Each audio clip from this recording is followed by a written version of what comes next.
Okay now. We've been asked to discuss 14 questions in 2 minutes. And I will reduce the questions to 3. No, you want to. First, should we wish to become middle class? 2, how is it going with the efforts of blacks and whites to become or remain middle class? 3, is there a way to aspire to a middle class lifestyle in solidarity with others rather than in competition with them? 1, should we wish to become middle class?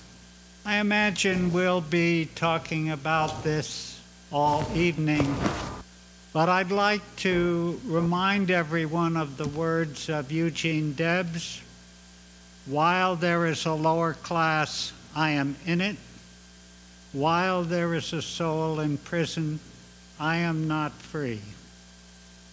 So keeping Brother Debs in mind, my answer to the first question would be, we should wish to become middle class only if we can do so without kicking away the ladder and leaving others behind.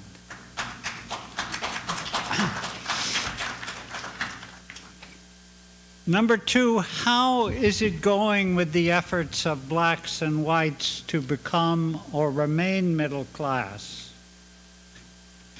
Everyone knows that in the recent collapse of the United States economy, African Americans have suffered disproportionately, for example, with regard to the purchase of homes and the retention of homes. But I'd like to mention something else.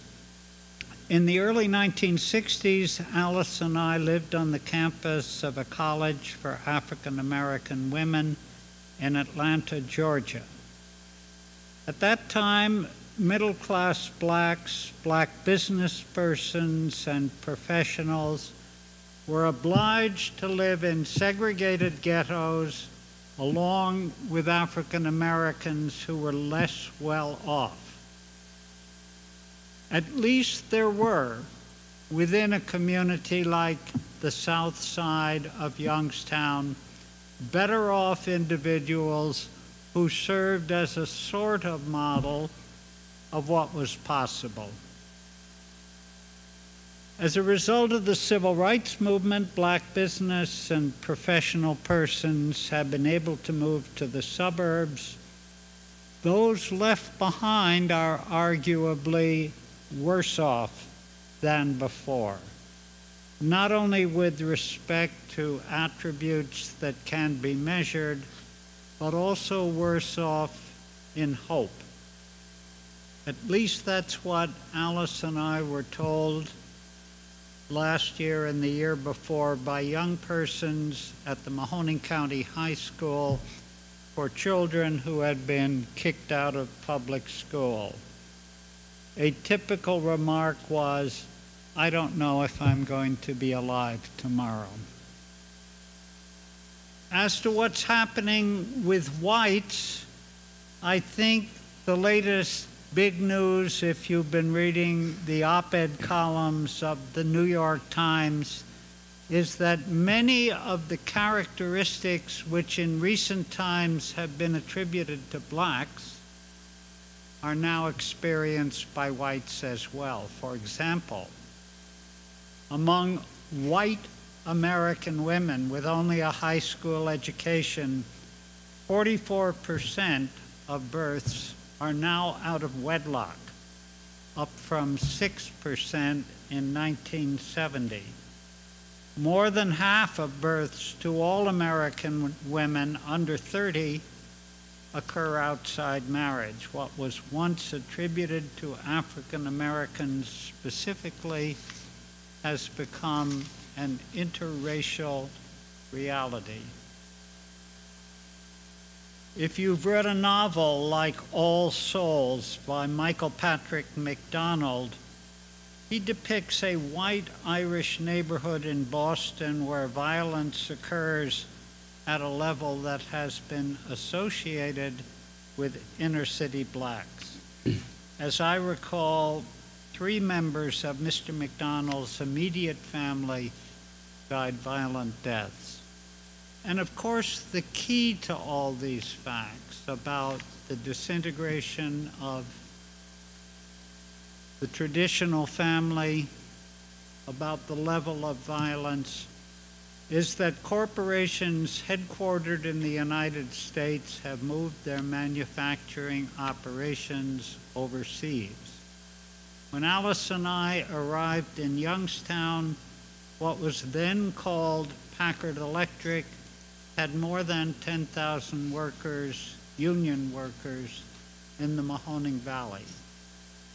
Renamed Delphi Packard, it is now the largest multinational employer in Mexico with more than 40,000 employees there, while the number of Packard workers hereabouts is what, Tony? Only a few hundred.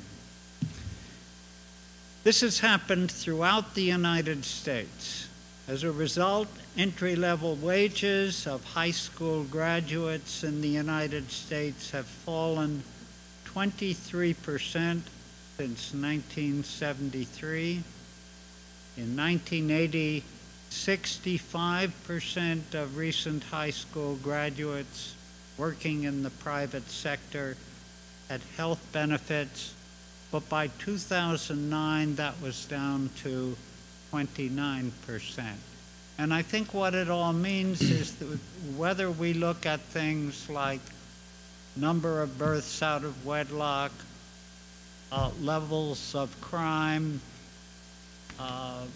wages, benefits, there is a kind of coalescence of the experience of poor and oppressed African Americans who've never been able to get into the middle class, and whites who are being forced down to that same place. Finally, and I know I've gone over my time a bit. That's is okay. There a way, quickly, is there a way to aspire to a middle class lifestyle in solidarity with others rather than in competition with them? In broad strokes, the answer is yes, by sticking to the union, or where a union does not exist, by forming one. However, later in our discussion, I hope to point to the question, what union practices nurture and support this solidarity across racial lines between different kinds of workers, and what practices do not?